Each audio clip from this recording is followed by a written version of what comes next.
Have leaders that don't have a clue. They're grossly incompetent. I refuse to say that they're stupid, but they're stupid. We have people that are leading us in a direction, and it can't go on any longer, folks. It can't. And that's why I'm doing this. I'm doing this. We are going to make America great again. Believe me. We are going to make America great again. First of all, this is a record for this building. I hear it's a fairly new building, in all fairness, but we set records at every building, but this is a record. We have a tremendous group of people in here. Now, CNN, did you ever hear of CNN? Yes. This week we like them, because a poll came out yesterday. You saw that. So, we're at 36. We have a 20-point lead over second place. And a lot of guys are in 3 and 4 and 2 and 1. And why are they running? You're taking up a lot of time. I guess Bush is at 3. Bush is doing well. He's at 3. He's got a lot of energy. So, you know, almost build a wall. We're going to build a wall.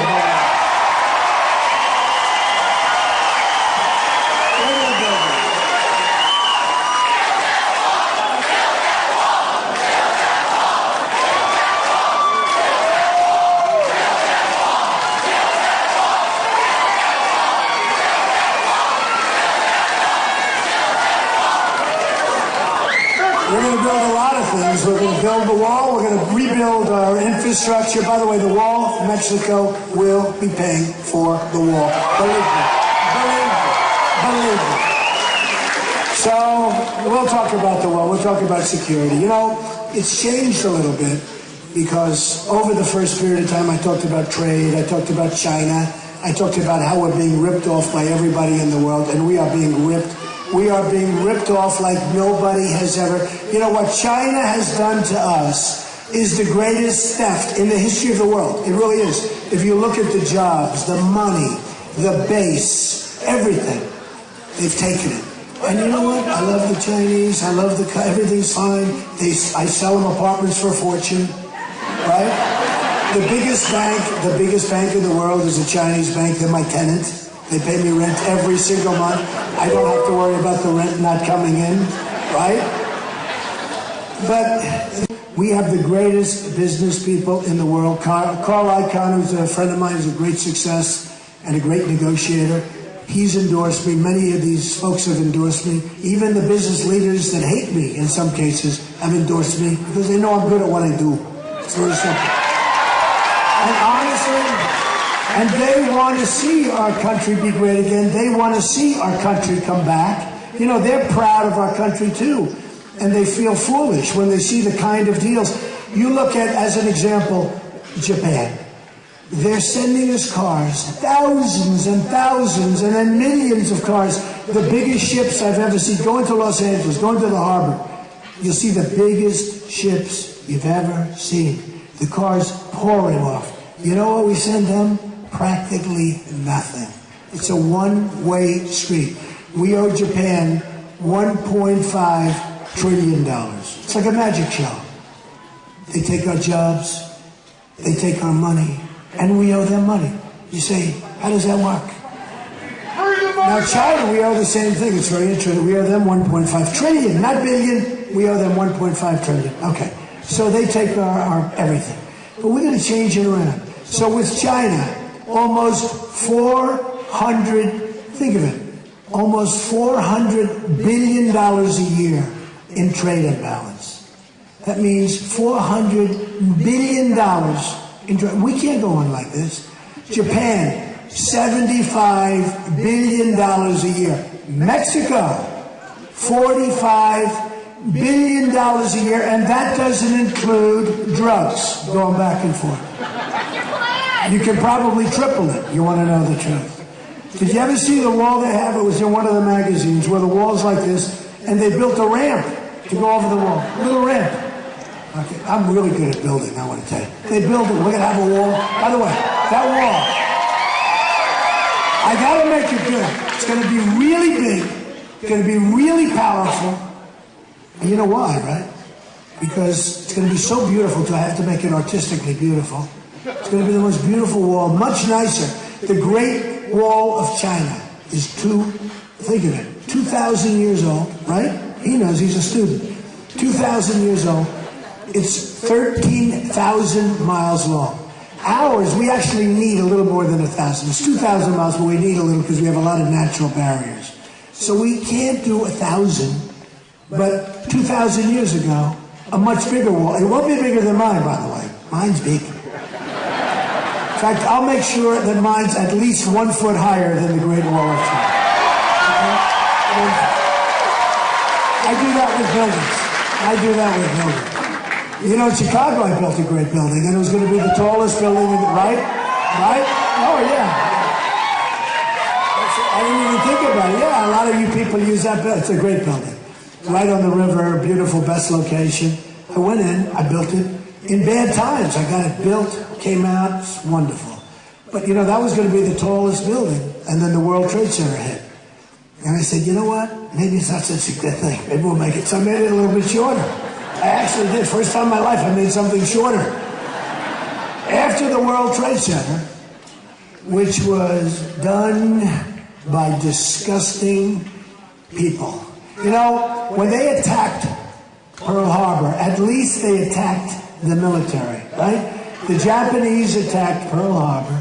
They attacked at least, now it was a sneak attack, it was disgusting, but at least they were attacking military.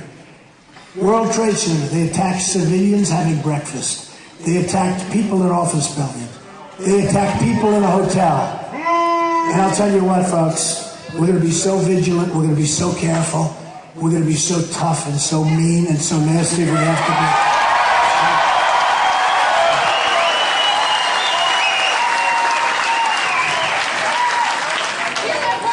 That shit is not going to happen anymore.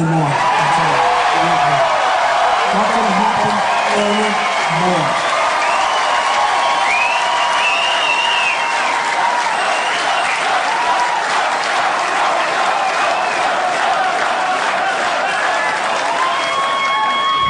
So, you know, I wrote a book in 2000, The America We Deserve, and it was, you know, a good book. But it doesn't do as well as my business. My business books are all bestsellers. I mean, they do great. When I wrote about political in 2000, although the new one, right? What's it called? Cripple America. Cripple. Oh, look at all of the books. So, but I wrote a book, The America We Deserve, and people viewed me more of a businessman. But I've always been very political, and I've always watched, and I wrote about Osama bin Laden in that book. That was 2 years before the World Trade Center, before he knocked the World Trade Center down. But I wrote about him in a book. And a couple of the political people that are back there, but a couple of the political people said, he actually wrote about this guy before he knocked down the World Trade Center. I've been watching, okay? I do watch. And we have to be very, very vigilant. I notice it now, you know, when I talked about the mosques, and look, I have great respect for religion. But some really bad things are happening, okay? And I took a little heat. Well, I always take heat. And then ultimately, they come around and they say, you know, he was right. Think of it. When I announced, right? When I announced, I talked about illegal immigration. Oh, then I got heat. Rush Limbaugh said, he has taken more incoming than any human being I've ever seen. And then he doubled down. I said, no, it's actually much worse than I said. And then you had Kate in San Francisco, and you had Jamil, and you had a woman, a 66-year veteran, 66-year-old veteran, raped recently by an illegal immigrant in California, and raped, sodomized, and killed. And you know what, folks? It turned out to be a much bigger problem than I was even talking about. And it really, I mean, you know, I don't know what took us to this level where we are right now, and we're all in it together. But it's been an amazing thing. But one of the things was illegal immigration. And if I didn't bring that up, I don't even think you'd be talking about it. I really don't. I don't think you'd be talking about illegal immigration. And now I watch these characters that I'm running against. Some are nice, some I like. But they're never going to be able to do what Trump does. I will tell you. They're never going to.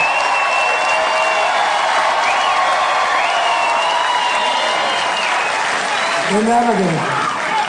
They're never going to do it. So what happens, and I tell this story all the time, it takes guts to run for president. It really does. Especially, I've heard all my life, if you're a very successful person, you can't run for political office, but especially you can't run for president. I fully understand it. And one of the things I found is the people, and by the way, the polls have found, the people that are behind me are the most loyal people there are in politics. It's amazing. But the people that are backing me, and they've done studies, I guess we have, by far the highest. In all fairness, I like Ben Carson, he's a nice guy, but do you see the way they've deserted him? By the way, as long as they're deserting him, come on over to ours, right? No, but they're deserting him, and they desert these other guys. This guy Kasich from Ohio, I'm beating him in the polls in Ohio. He goes out and does, he does an ad. So wrong. It was such an incorrect ad. But he does an ad, and it's terrible. He'll take a little phrase here, a little phrase there. And I said, well, I wonder why they're doing that. Because he's tanked everybody that's attacked me. And he just tanked, by the way. Everybody that's attacked me has tanked. Wouldn't it be great if I were the head of the country and people want to do harm to us and they keep tanking because that's what's going to happen? Oh, that's what's going to happen. Think of it. Governor Perry of Texas, nice guy. I'm talking to him, nice guy. I don't know him much, but he's nice. And he couldn't be nicer. And all of a sudden, he starts attacking me. He announces he's doing a news conference. He does a speech for him. He goes from 6 to nothing and leaves the rest. Now, I did say bad things. I talked about his IQ. Remember, I said he has to pass an IQ test to go on the stage. He said, and I talked about his glasses. He wears glasses. That man's wearing glasses, but I can see you're smart. He wears glasses because he wants to show everybody that he's intelligent, and it just didn't work. But he was so vicious. And, you look at it, so he goes out. Lindsey Graham, what about this Lindsey Graham? No, think of it. The attacks are unbelievable. Unbelievable. So he attacked me, we attack him. I have to say, your governor, your next door governor, nice guy, Walker, he was going to win, right? He was going to win. And then one of his people, a fundraiser, said some bad things about me. So I said, thank you. Remember, I apologized to him and I thanked him. And then I said that he's got a lot of problems. He's got a $2.2 billion deficit. Nobody knew these things. And he went from 22 and was going to win down being, I'm going to be leaving the race, right? Remember? And then, so many of them. Every single, so far, that's why. Do you ever notice they're all saying, no, we don't want to attack Mr. Trump. Even the fundraisers. I hate to say it, but Marco, you know Marco? So he's got a guy, he's got a rich fundraiser, not as rich as me, by the way, that's good. He's got a billionaire, some billionaire, who's got some very bad views on things. And he's got, right? Now he's saying he's tough on immigration, but this guy's not tough. Believe me, Marco will be controlled by this guy like you never saw, just like a little puppet. He's going to be controlled, just like a little puppet. So, Bush attacked me. And then I said he's a low-energy individual. We don't need low-energy people. We need high-energy people. We need smart people. We need smart people. We need smart, tough people. And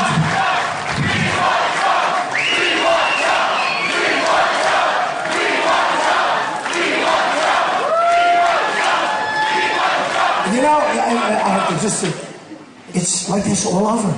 It's like this all over. Dallas, Texas. In 3 days, we fill up the Mavericks Arena.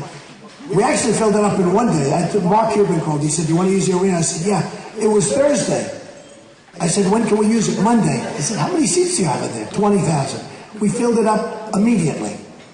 Long before Monday. Then they said in Mobile, Alabama, it was unbelievable. So I took a hotel, 500 seats. The hotel called, begged for us to leave because it was crazy. So we then took the convention center, 10,000.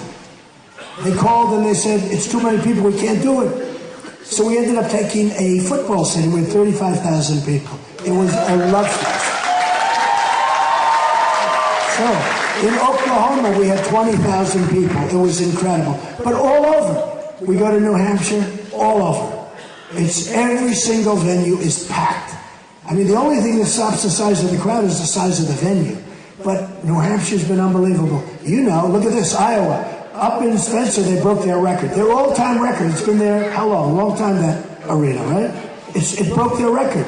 And the one that had the record was the guy that played a guitar. You know, Elton John said, you get the most people of anybody in the world that doesn't play an instrument. It's true. It's true. Far more than Bernie Sanders ever got, but he's going down the tubes right now. No, Bernie's going down the tubes. Because Bernie wanted a nice soundbite. And the soundbite was, oh no, the emails, right? He gave up the email. And he got, like about 4 seconds worth of applause. Wasn't that nice? That was the end of his campaign. Because because what Hillary Clinton did is illegal. It's illegal. What she did is illegal. And she'll probably be let off because the Democrats are protecting her. But you know what? We're going to go after her. What she did is illegal. General Petraeus, a respected guy, a nice guy, for doing 5% of what she did, 5% of what she did is destroyed. His life is destroyed. Many people have gone to jail for doing a tiny fraction of what she did. So we're going to see where it all goes. But I want to tell you something. She's being protected, and it's a disgrace. It's a disgrace to our country. It's a disgrace to our country. Remember that. All right. So one of the things that I was very proud of, and actually one of the great commentators is here right now. I won't mention his name because he doesn't always treat me well, but now he's really being nice. Because now he thinks we're really pretty much a lot. But we're not a lot. The fact is you have to go and vote. You got to go into that caucus. That caucus situation is so complex and so wild. But we love it. And one other thing, they were talking about moving Iowa back and putting it in the middle of the pack. Let me just tell you something. Ready? I win. Iowa will never be touched. You are sacred. You are sacred. Iowa, and I'm not a politician that talks and they talk and they don't mean it. If I win, Iowa's staying right where you're going to be first. You're going to be right where you are. New Hampshire's staying right where New Hampshire is. And South Carolina is staying right where they are. You're staying where you are, folks. So you're not going to be moved to the middle of the pack. Some of the people that I'm running against want to do that. And it's not going to happen. We are going to keep you where you are. And first of all, there's a great tradition. I've also developed a lot of friends, and I love this place. Where is there more beautiful land? Okay? And by the way, I think you'll like this because they're headquarters. I am a huge purchaser of John Deere equipment. Is that nice? I think over $10 million. There's a lot of money. That's a lot of tractors. Over $10 million. And they like me a lot. So it's one of those things. But remember this. So just before we get off, the economy, Trump, 55%. Think of what that means. So I win the regular 36%, second to 16, then you go down to 14, then you go down to 4 and 3. Okay. So that's a big thing. But on the economy, they do polls. It's funny. All the politicians go out and they hire pollsters. They spend millions on pollsters. These pollsters tell them what to say, what to look like, what to do, where to go to the bathroom. They can't move. No, it's true. They can't move without their pollsters. And the pollsters are smart. Some of them are here saying, oh, this guy's brutal. But they can't move. The pollsters are tough people.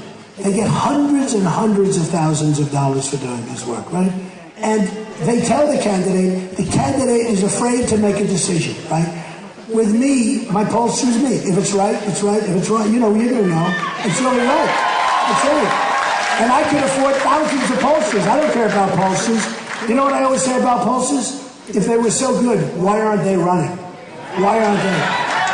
Do you remember when Bush was asked about was the Iraq War good or bad not so long ago? Was it good or bad? And he said, it was good. No, it was bad. It took him 6 days before he got out the right answer. And the same with the other candidates, frankly. So it sort of amazes me because we're going over the polls, and I don't think I've ever said this to a group, but they talk about pollsters, and every 4 days, these guys spend millions of dollars on polls. I've learned more about myself by reading these polls. It's true. ABC, Washington Post, CBS, New York Times, NBC, Wall Street Journal, and then there's about 70 in between there. They have so many polls. And you learn about yourself. We like Mr. Trump's hair. We don't like the way he dresses. Actually, usually they don't like my hair, but they do like the way. But you learn so much. And after the first week, because again, I've only been doing this for about 5 months, right? Who knew this was going to happen? Who the hell knew this was going to happen? But I said to myself, and I actually asked my people, why do they hire pollsters when every week is massive? And you're going to see these polls. They do things, they get it for free. Why are they paying for it, right?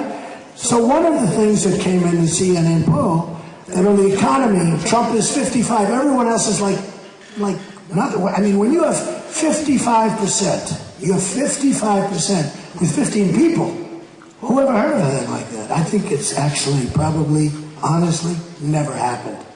But we have 55% on the economy. Slightly important topic, right? The other guys are down at 6, 5, 8, 9.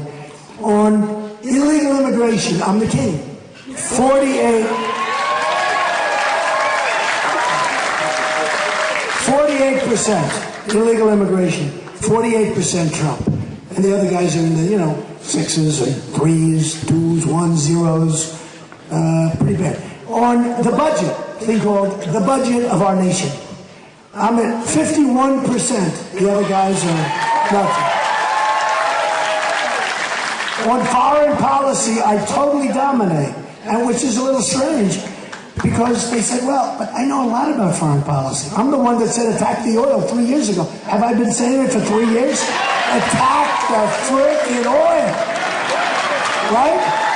I'm saying, attack the oil, you dumb people. First I said, you got to attack it, but I actually said something else. I said, attack the oil, take it, and keep it. Yeah. And I said, take the money, which is massive, and which is funding ISIS. Okay, they're making $1 million a day that we know of. That means they're making more. Take the money and give some of it to the families of the soldiers that were killed in Iraq and Afghanistan and Syria. Give some of the money to the vets that were over there. And to the greatest people, the wounded warriors. I've gotten to know so many wounded warriors. These people, they have been so devastated, and they have a bigger smile on their face than I ever have. I mean, these are the most incredible people. And give them some of that money, because they deserve it, okay? They deserve it.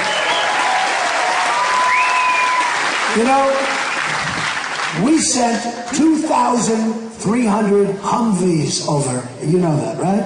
I tell about it all the time. These are the finest in the world. Steel-plated, steel bottoms, steel sides, impenetrable. If you hit a mine, you get a little bump, but you're okay. Our soldiers didn't have that. We gave them to our allies. Allies. Now here's what happens with our allies. Boom, a bullet gets shot. They all run out of their Humvees. The enemy comes, takes them, and that's it. 2,300. If our people had them, they wouldn't be wounded warriors today, okay? Our guys were riding around in the Humvees without any armor plate, and they don't have legs, and they don't have arms, and they're, just tough deal. But I've gotten to know them, and they're amazing people. And I say, and I've been saying for 3 years, attack the oil, take the oil. To the victor belong the spoils. To the victor belong the spoils. I say take the oil, and we'll have plenty left over for us too. But it's just so disgusting what's happening. And actually, one of the reasons, and I find this hard to believe, but one of the reasons the wall wasn't built years ago, environmental impact statement. Can you believe it? No, can you believe it? One of the reasons, now this one I find hard to believe, but you've all read it and heard it. One of the reasons I hear that they didn't want to attack the oil is because it will affect the environment. Can you believe this? No, can you? These people are just... Give me a good word. What's a word? She says, idiot. Isn't it sad? The best word is stupid. The best one. I tell you, I always used to use incompetent. It's not strong enough. It's not strong enough. So anyway, look. So a lot of things will change, and we're doing something that, I mean, they're saying it's never been done before. What's happening here has never been done before. Because everywhere we go, it's the same thing. It's packed houses, but more importantly, it's love. There's love. They're the same. The people in Mobile, the people in Dallas, the people all over. We went to Sarasota, Florida the other day, 12,000 people, set it all time. We're setting records at every place we go to. Without, remember, right? Without guitars. So Sarasota, we had 12,000 people. The convention center held 6. So we had 6 in, 6 out. I had to make 2 speeches, 1 in, 1 out. You think this is easy, don't you? This is nothing. But the spirit is so incredible. And a friend of mine who's a very, very successful guy, he said, where are you going today? I said, I'm going to wherever. How many people are you speaking in front of? 15,000 people. I mean, we had the other night, you saw that. It was incredible. What we had the other night was incredible. But I said 15,000 people. He said, how do you do it? Because he's a guy, he's a rich guy, and he's very successful, very smart. He said, how do you speak before all those people? And you don't even have notes, you don't even have like a speech to read. You don't have teleprompters like our president. Remember when I said that if you're running for president, they shouldn't allow you to use teleprompters? It's true. It's true. Because, look, I told him, I said, you know, it's the easiest thing in the world to do. Because there is so much love in these rooms that I go to. It's incredible. It's, you know, we used to use a term, the silent majority. And for some reason, people didn't think that was politically correct. Nobody's really been able to explain that. But it's not a great term anyway. Because it's not a silent majority. It's a noisy majority. You got to see, these places go crazy. No, it's true. It's true. And believe me,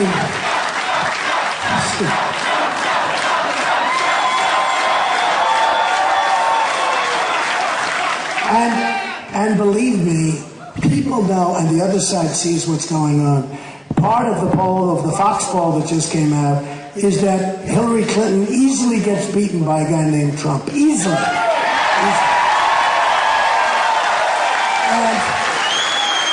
let me just tell you something.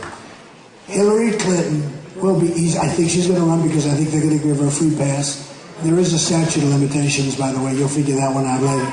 But you know what I mean, right? Statute of limitations.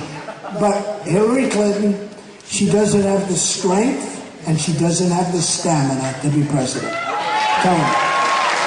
I know her. You ever notice? She goes out, and she makes an appearance. They negotiate with these characters back here, who are among the most dishonest people in the world, by the way. The media. They're among the most, I'm talking about the media. They are among the most dishonest human beings I've ever dealt with in my life.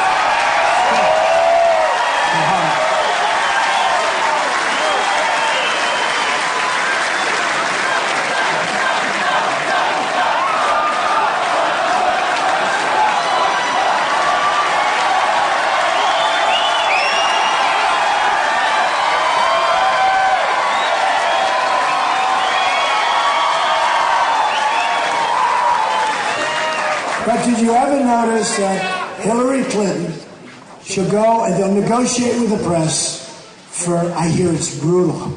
I don't negotiate with the press. Whatever they ask me, I do whatever. But she'll negotiate with the press. They then will ask her a few questions. She'll come to Iowa. She'll do a couple of minutes in Iowa, meaning a short period of time. And then she goes home. You don't see her for 5-6 days. She goes home. She goes to sleep. I'm telling you. She doesn't have the strength. She doesn't have the stamina. When your ambassador from Benghazi was wiring her and wiring her and wiring 500 or 600 emails, she wouldn't respond to it. She wouldn't respond to it. Think of it. She's wiring and wiring. Nobody responds. It's a damn disgrace. And yet she's talking to her friends like, no problem. No problem. She doesn't have the strength. She doesn't have the stamina to deal with China, to deal with ISIS, the generals, knock the hell out of ISIS, to deal. She doesn't have the strength. She doesn't have the stamina. And that is for sure. She's been corrupt for years and years. It's always corruption. It's always corruption. And you know what? And I don't know what's going to happen because, look, there's a structural advantage that the Democrats have. You do know that. Unless you get out and really vote, come November, you're not going to win. Romney let us down. Romney got the nomination. I almost went. I should have, I sort of should have gotten, but I like this one better. Because honestly, it's gotten so bad and it's so grossly incompetent. I think I like it better. You want to know the truth. But I was really thinking about doing it. But I was in the midst of a lot of jobs that are now completed. We're doing a great one, old post office on Pennsylvania Avenue.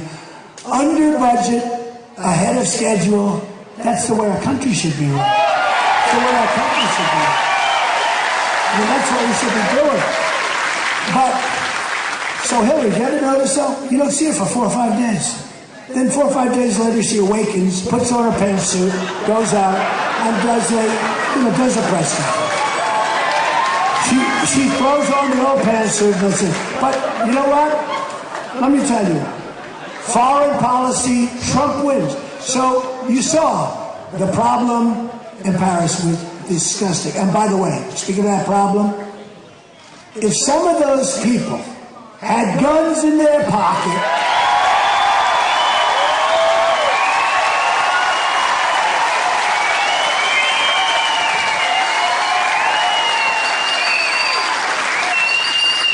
if they had guns wrapped around their ankle, if they had guns someplace on them, and if they knew how to use them even a little bit, you would have had a whole different story in Paris.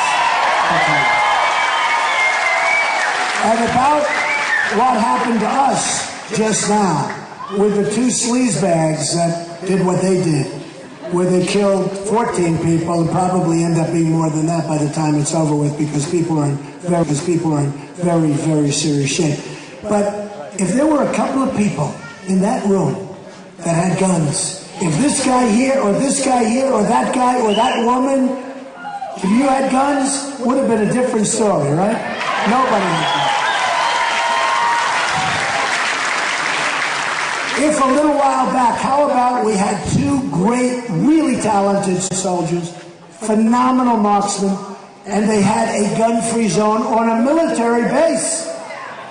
And this guy walks in, and our soldiers are told to stand down, no guns, and they get killed. He killed 6 of them. And then we had the school recently, where gun-free, by the way, you know what a gun-free zone is? That's like meat to these animals. That's like meat. Gun-free, they love gun-free. So, I'm somebody with a lot of common sense. And I'll be honest, I don't need to be doing this. I don't need to vote. If I thought I was wrong with this, I'd go the other way. I wouldn't care. And if you didn't vote for me, it'd be fine. If you don't have the right to protect yourself, you have a whole different deal. You have a whole different country. You have a whole different country. And I say it to people. And I say it to all these guys that want to get rid of the Second Amendment. They want to do all sorts of numbers. They want to give you 1 clip. They say, no, we want 1 clip. So, did you see the one thing where you're allowed 2 bullets in a clip? Okay? Think of it. They don't make them like that, but you're allowed 2. I say, do you think the bad guys are going to say, oh, wow, the law allows 2 bullets? It is so preposterous. But, it's funny. Over the last, I felt this way. I'm a member of the NRA. My sons are members for years. Don and Eric, and they're great marksmen, actually. They love it. They are really fantastic shots. I'm not so good, but they're really good. But, every time I see one of these tragedies, I say to the people that are, for get rid of the guns, didn't you think it would be good if instead of in Paris, where they had hundreds of people in these different places, if a few of them had guns, don't you think it would be better? They can't answer me. They can't, there's no way they can debate it. There's no way they can win it. I mean, the New York Times today has an editorial on the front page. I think they said it's the first time in many, many, many decades that they've done it. Totally anti-gun. But I say to the people, wouldn't it have been great if three people in Paris had guns? And they say, they want to get on to a different subject. They said to these animals went in, over here, boom, over here, boom, over here, boom. And they killed 140, lots more dying right now in hospitals. And this is what we have. Now the other thing I'm saying is, Second Amendment is so important. Common Core out the window. Out. Common Core is out the window.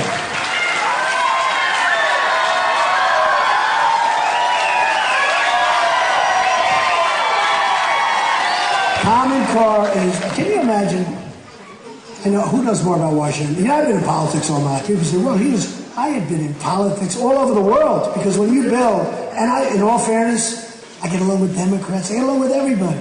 Wouldn't it be nice if we could actually have consensus instead of this guy signing executive orders all the time? And his executive orders, at least most of them, on his executive orders, the great thing about an executive order is the new president going in with just a signature terminates him. We don't have to terminate. And the one we're going to terminate within about 1 minute, okay?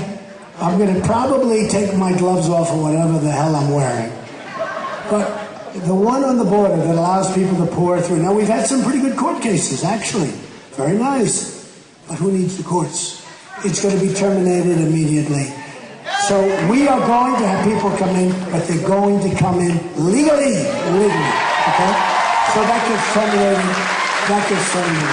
So what's happened is, since Paris in particular, a lot of people thought, the pundits, and who are not smart people, by the way, guys like George Will, if you took away his little round glasses, he'd look like an idiot, okay? But they think he's smart because he wears little glasses. Karl Rove, here's a guy who spent hundreds of millions of dollars. He's the worst. He's the worst. He spends he still thinks Romney won. He goes around saying, I thought Romney won. Didn't Romney? Karl Rove. We have so many people that are so negative for the party, such negative people. Karl Rove spent hundreds of millions of dollars on different races and didn't win anything in that last presidential cycle. Won like nothing. And he actually made a commercial that was so good. I thought it was so good, but I thought it was, for the other guy. It was really a commercial. It was incredible, but it was for the wrong guy. Okay, so, that was another race that he lost. We need better people. We need smarter people. We need unity in the Republican Party. What people don't know about me, I'm a unifier. What I always thought about Obama, look, obviously he's been a horrible president. He'll go down as one of the worst presidents in history. But no, he'll be truly one of the worst presidents in history. And this Iran deal will seal it. Because that is one of the worst transactions of any kind I've ever seen. They get $150 billion. On top of everything, they take over Iraq. They got plenty of money to do it.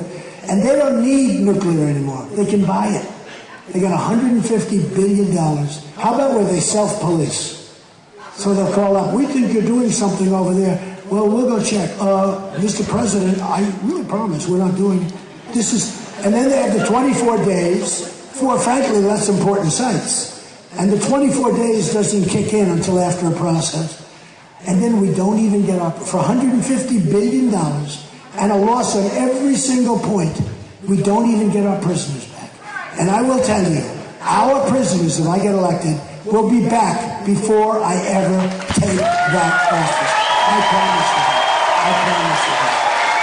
I promise you that. They have taken such advantage of us, and they're great negotiators. The Persians have always been great negotiators. They have taken such advantage of these amateurs like John Kerry, who doesn't know what the hell he's doing. And we will do things that will be in a very different fashion over the coming years. So, what I've been talking about has been trade, it's been Caterpillar, it's been Japan, it's been China ripping us, it's been Mexico ripping us and at the border. It's been everything, but it's been very economic. And then when the Paris attack hit, which was a tragedy, everybody said, oh, Trump is going down now. He's going to go down. The poll comes out, bomb, I'm up. Then the CNN poll comes out, I'm up even more. Because people want strength. They want somebody that knows.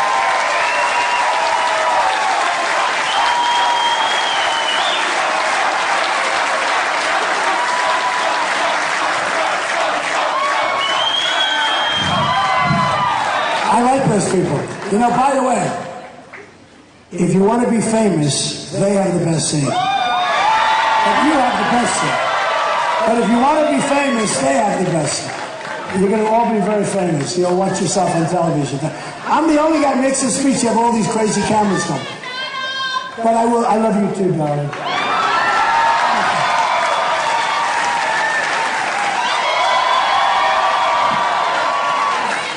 So how many times has it been? You know, the loyalty has been so incredible, but they'll say, oh, Trump just made a statement. Oh, that's the end. First, I wasn't going to run. Then I was just doing it for fun. All this, believe me, this isn't such fun. I like it. I can think of other things I might rather be doing, right? Not too many, though. I wouldn't. Look, I'm doing this to win. I got a call from one of the great writers of the world recently, and he said, Mr. Trump, I have a lot of respect for him. He's on the other side of the equation, but I have a lot of respect for him. Liberal guy, brilliant guy, liberal guy. Right? He said to me, how does it feel? I said, how does what feel? What you've done has never been done before. It was the summer of Trump, now it's the autumn of Trump. How does it feel? I said, it doesn't feel anything. He said, what do you mean? I haven't won. I said, if I don't win, this is a total and complete waste of time. He said, no, you're wrong. He said, what you've done is incredible. You've shown that you can speak directly. You've shown that you don't have to be so totally politically correct. You've said,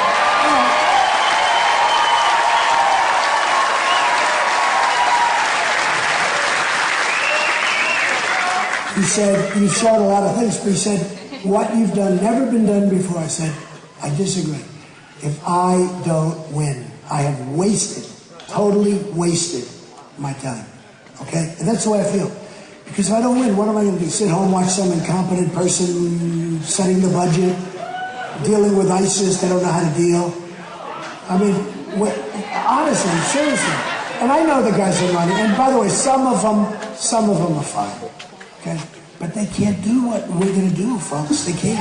They don't have the skill. They don't have the talent. They wouldn't have the people. They don't have the imagination. We've got to do some great things. We owe $19 trillion. It's going to be $21 trillion. The budget we signed recently is a catastrophe. You ever see a budget? The largest budget in the history of the United States. I mean, they agreed to this thing like in 24 hours. What's supposed to happen is every year, it's the same thing. They have a rush to the budget. Everyone says you're going to close up government. Don't they understand that Obama would never close the government? Because nobody cares who the speaker is. Nobody cares who anybody is. The only one that's going to be hurt by closing up for a little while is the president. When they write about it in 50 years, they're just going to, it's another arrow for Obama, where he was a terrible president, okay? They're not talking about the speaker, they're not talking about... But we had Speaker Boehner, you know, I've always liked him personally, but I disagree with what he does. He came out a couple of weeks before he left. He said, we will never close the government. Well, once he said that, it's over. Now, I don't want to close government. You know, hopefully I would never have to close the government. I don't like it. But you don't say that because you lose all your points. Once you do that, it's like Obama, they talk too much, all of these guys. We're sending 50 of our finest over to Iraq, probably Syria, but we're sending 50. So he gets up as a news conference to announce 50 people, our finest soldiers, are going, they got a target on their back. Why does he have to say it? When we should have never been in Iraq, I said, I'm the only one, out of all of these folks, including Hillary, who was all, you know, she voted yes. And I'm more militaristic than anybody in this room, except for that guy right there. That guy looks very... He looks like he's a seriously militaristic. I am more military, believe me. And I said it. We're going to make our military so strong, so powerful, so credible. Nobody's going to mess with it. Nobody. Nobody.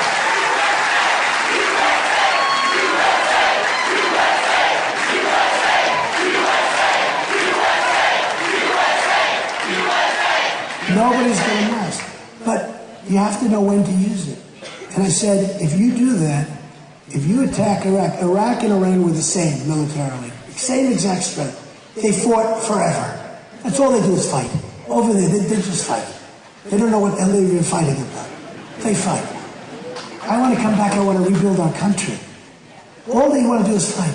And I said, if it turned out that, they had no weapons of mass destruction and all that, which makes it even worse. But look, they go in, they fight, boom, boom, they rest a couple of years, they fight. I said, if you take out one or the other, in this case, if you take out Iraq, and we obliterated the place, I said the other one is going to take over the whole Middle East and take over Iraq, where Iraq has the second largest oil reserves in the world. Okay, a lot of people don't know that. In Afghanistan, very interesting, we're fighting over here, a lot of people don't know, Afghanistan is very rich in minerals. So Afghanistan, we're fighting over here on this side of the mountains, very rough territory. And China is over here with their shovels and their excavators taking out all the minerals. So we're fighting and they're taking out the minerals. China is taking much of the oil that we're talking about in Iraq. China is by far the biggest customer. We don't know what we're doing, okay? We don't know what we're doing. And we've got to stop it. We've got to stop it, and we've got to stop it fast. And it's so easy. It's common sense. It's so easy. We have a case where we have Assad. Assad's not a good guy, okay, on the record press. Bad guy. But we're fighting Assad. Everyone wants Assad out. Look what happens with Gaddafi and Libya. Turned out to be a disaster. Look what happens with Iraq and Saddam Hussein. Look what happens. Turns out to be 10 times worse than it ever was. I'm not a fan of Saddam Hussein, that I can tell you. But Saddam Hussein used to take great pleasure in killing terrorists. Now it's the Harvard University of terrorism. You go to Iraq if you want to be a terrorist. You want to be a terrorist? Iraq, great place. Go to Syria. But Saddam Hussein used to kill everybody that was a terrorist. So we take out Saddam Hussein. What the hell have we done? What the hell have we done? And we leave, and we don't even get anything. So now I say the other day, well, look, here's what we have. It's a chess game. But we have people that don't know how to play chess. And Lindsey Graham, you listen to this guy, he wants to attack everybody at one time. He doesn't. And he's not a smart man, believe me. And he's always sitting with John McCain. Did you ever see that? What are they, the Bobbsey twins? They're always together. And the last poll that came out, he has 0. I say, they interview thousands of people. How do you have 0? But he talks like he knows something. His plan is so bad. Okay. So we have to get rid of, let me agree, ISIS first. One thing at a time. So ISIS is fighting Assad. Assad hates ISIS. They're fighting. We come along, we want Assad out. And we want ISIS now.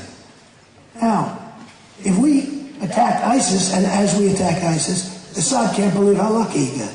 But we want to attack him also. Now, you have Iran, who's now a new power because we made him a power overnight. But more importantly, you have Russia on the side of Assad.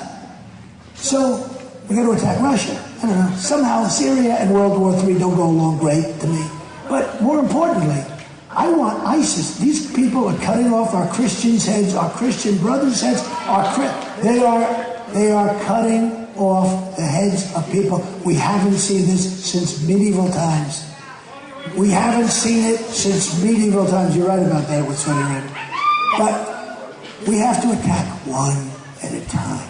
We got to knock out ISIS. We'll worry about that later. We got to knock out ISIS. And actually, a couple of people on the Democrat side have said something very similar to me.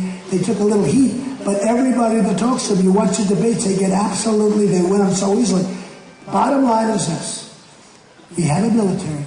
We don't have the right people leading our military. Our military people go on television. They talk. Our president said when we're leaving Iraq. You remember that? Not only did he say we're sending our soldiers, 50 men. You know the funny thing? He did it because he thought it would be good publicity. But when he said 50, it wasn't enough people. So he got criticized for sending so few. But he also said a few years ago when he's leaving Iraq, you remember? He gave an exact date. And I said, that must be camouflage. He must be kidding. Because nobody could say that. So the enemy pulled back. And they said, hey, wait a minute. You hear that they want to be killed. They don't want to be killed. Honestly, they're chicken shit. They don't want to be killed. It's all talk. They don't want to be killed. Just like this guy, they had an escape plan. They had a big escape plan, right? Because they didn't want to be killed. Didn't the police do a great job in California? They really did. And you know what else? They did a great job in France. Not easy. They did a great job in France. They did a great job. We have got to start honoring and respecting our police. We've got to do it. And, you're always going to have some bad apples. And the sad part is everything you see on television, it's always the negative stuff. And you're going to have bad stuff. It's such a tiny fraction of what really happens. And the one thing is the way they captured these two people, these two animals, the way they captured, and the way the mother is in the apartment. They've got all sorts of bombs, pipe bombs, all sorts of crap all over the apartment. The mother didn't know anything. I didn't see it. I mean, it's not like it's a Trump apartment, which is so big you can do it, right? This was a small apartment. And then you had somebody that also didn't want to do it because they thought it would be, what was the word they used, right? What? No. Why? They didn't want to do it because they knew there was something wrong. They saw people carrying very strange things like a gunpowder and pipes. And the pipes were only this long. You need a lot of pipes to do the bathroom when they're this long. And they saw it and they knew it. But they didn't want to profile the people. Who are these people? Who are people that can be so stupid to do that? Who? So they were Democrats.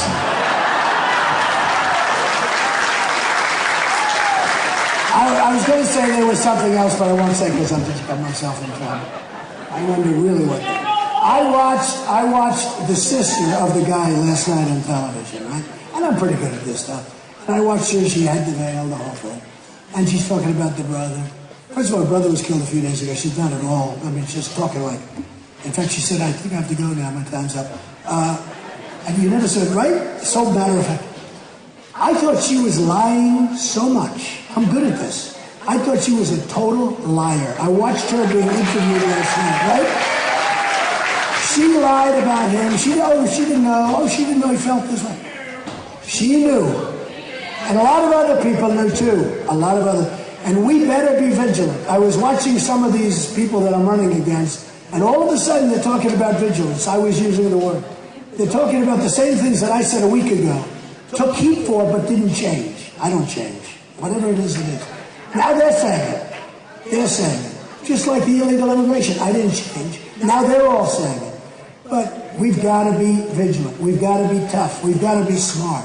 And when people know what's going on, and when we know they know what's going on, and when wonderful, beautiful people die for nothing, for what? These are animals that walk into a room and shoot everybody. Those people that knew have to pay a big, big price. They have to pay a big price. And they will pay a big price.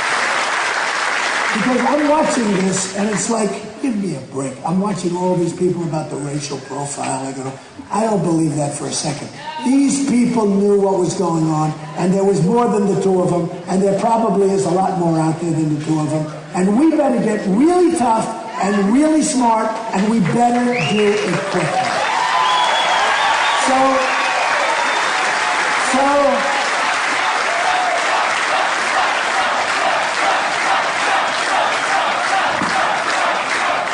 So just in concluding, I have to say this, look. We have a country that I love, a country that's much different than it was. We have a Sergeant Bergdahl who is a dirty, rotten traitor. 6 people were killed, 6 people, going out trying to get him back. 6 young, great people. I watched the mothers and the fathers talking about it. They knew he was a traitor when they made the deal. And yet Obama and his geniuses made a deal. Sergeant Bergdahl, a dirty, rotten traitor, for 5 guys that they've tried to get for the last 9 years out of Gitmo. But they've tried to get him for the last 9 years. And now they have him. And they're back on the battlefield trying to kill everybody. And if they get the chance, they'll be trying to kill you and all of us. We can't run things like this anymore. So the one thing that has taken place, and it's been really something that I've appreciated. Every time things get worse, I do better because people have confidence in me. I can only tell you this. No, I have confidence. I can only tell you this, and I said, trade, don't worry about it. I'll take care of it. I used to spend a whole hour and a half talking about, don't worry, just do me a favor. I get the best. We will do so great. Obamacare terminated, we're going to fix it. It'll be fine. We're terminating Obamacare, we're replacing it with something that's going to be really good. It's going to be good. So many other things. Our military's strong, I told you. Our vets are going to be taken care of. They're going to be taken care of like they should. We have a plan in. But we are going to be strong, and we are going to be vigilant, and we're not going to be pushed around, and we may not be so political. You know, I went to an Ivy League school. Good student. I went to a great school. Always fun. I can be more politically correct than any guy in that stand back there, and I guarantee I'm a lot smarter than all of them. But what happens, let me just say, what happens, and it's a problem, it's such a long route. It's such a long, circuitous route. We gotta move. We gotta move fast. We see things wrong. So when I talked about the mosque, they said, oh, what I said, well, where is the problem? There's something bad happening, folks. There's something bad. And now other people are saying, okay, maybe that, but there's something bad happening. So we have to be careful. We have to be strong. We have to be smart. And I'll tell you this. I hope come caucus time you're going to be there and you're going to be voting because we can't take it. And I'm always saying, and I'll say it very strongly, if I win, I will get in. I will work so hard. I will put every ounce of my being into getting this country to a level that will be not only what it was, but greater than it's ever been before. We have tremendous potential. We have tremendous potential. So, we're going to make America great again, but we're going to make it greater than ever before. Good luck. Big day coming up. It's called February 1st. Big day. And I only promise we will do a fantastic job for you. And you are my bosses, not the special interests, not the lobbyists, not the donors. You are the boss. Thank you. Thank you very much. We will make America great again.